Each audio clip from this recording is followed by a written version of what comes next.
What's up, kids? Hello. Seats are right here. Hey. You cooking at 10? Yes. Come up here. What are you doing? Hello. You think you're funny? No. What's your name? Shibuki. Jabuki, huh? Oh. See this question right? See this right here? You? Yeah. Find x and find y for the class. Explain everything you do. Okay, guys. Let's party. That's a number. That's a number. And I see letters. Those letters are there because you have to find out what they mean. What they are. Oh. Well, I teach you. What? What is what the word is? You don't know any question. Give me that. Give me that. Turn around.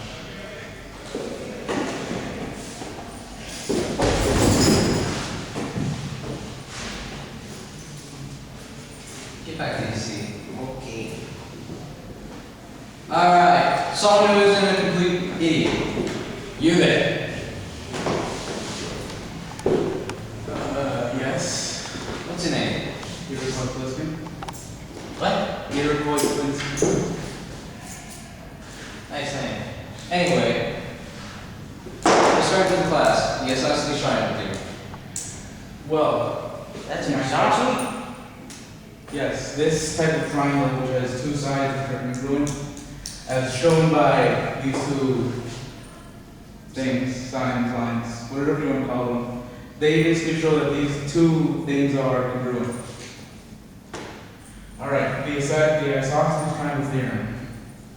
It basically states that if the two legs, they're called legs as well, the angles opposite the legs, like basically example, like these two. It basically states that these two angles are congruent to each other. So you can basically, once you know that the two legs are congruent, you can add the little sign to show that those two things are congruent. I think congruent. What is that line that the angles are on? The line that they're on, it's called the base. And I'm pretty sure you can probably figure out that because the angles are on the base, they're called base angles. Well, what about that? The one on top? The angle up here Yes. That is a very good question from a retard. really is.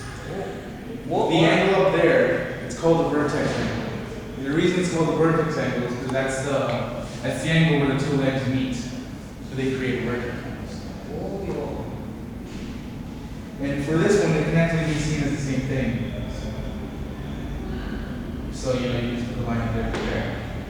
And the line there to there. And that is where this is going to be seen. You said they can be seen as the exact same thing. Did you not? Okay. What does it say? But look here. That was true. And x and y is so simple, right? It's not the case. What's the converse? The converse? The converse of the isosceles triangle theorem. Well, the converse of the isosceles triangle theorem is generally the same thing. But instead of stating that the angles opposite the legs are congruent, it basically states that the line segments opposite the angles, the base angles are congruent. So instead of being an arrow going from the legs to the angles, it'd be going like this.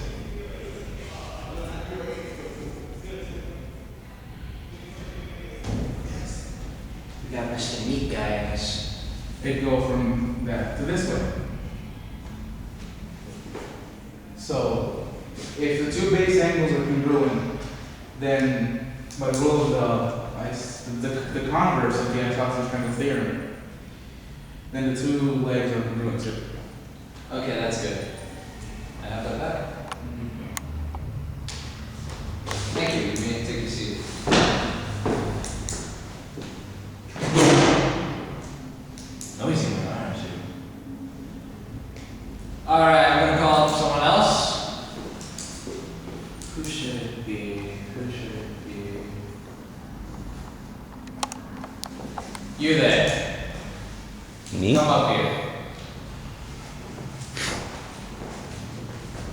this class is for little boys. What the hell is that? Okay, what's your name? Speak up, sir. Fickleman? We need you to speak up, Fickleman. Fickleman, sir. Thinking I'm some sergeant, huh? Alright then, last question. What is a triangle sum theorem? Triangle sum theorem is when you see two angles on a triangle, and it states that once you see two angles in a triangle, then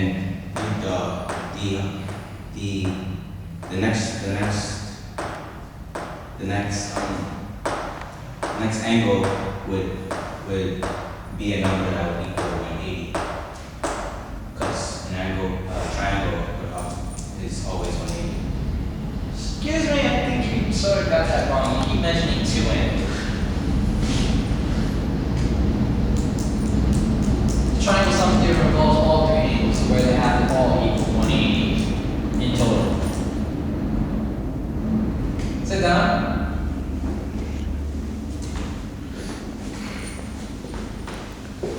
Alright, let's get started on this.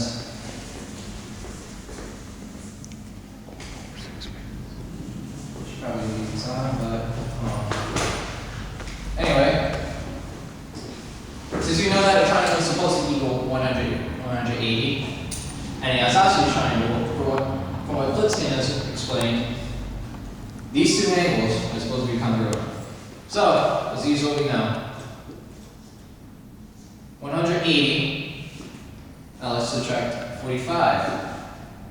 What do you get right here? 135. These two are supposed to be the same. Let's use division.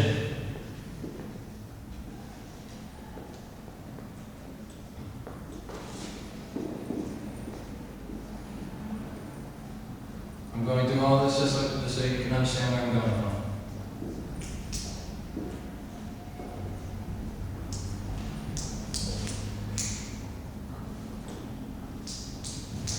This right here will equal x. Any ungiven angle right here. We already have this triangle. Now for this triangle, we're given the opposite. It's converse, as you can see.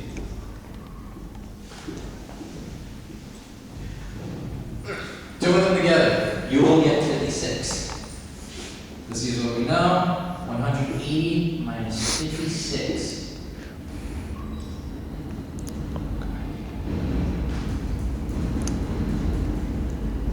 And then we get 124.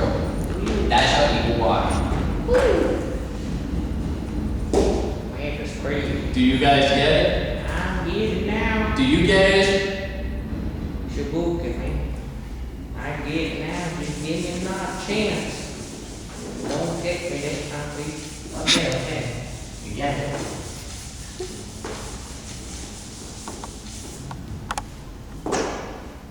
Now, I want you all to open up to page 254, question number 10.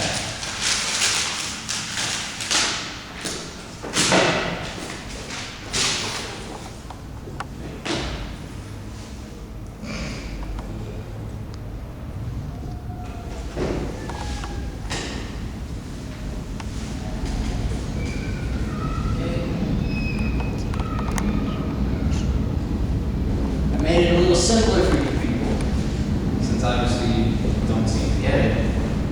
I just put it in, I guess. You, Shibuki, get back up here. Yeah. You think you can solve this? You. You sure? Yeah. Positive. Yeah. You want me to kick you again?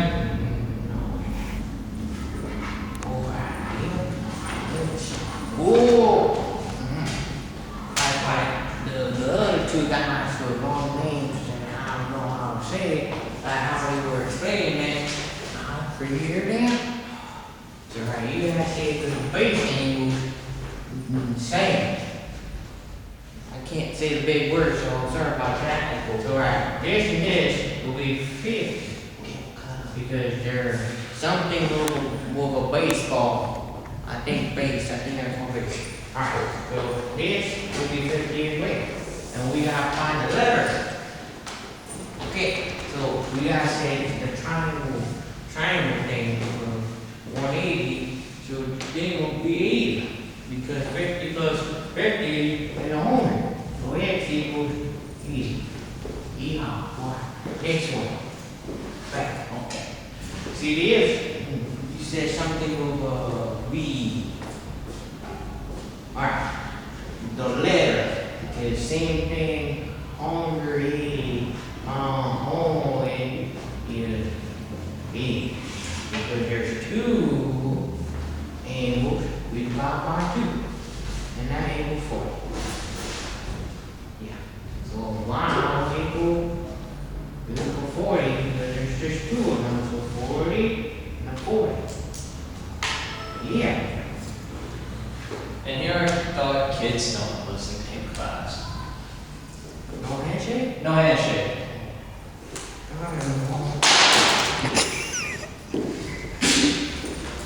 Well, I see someone was trying to assassinate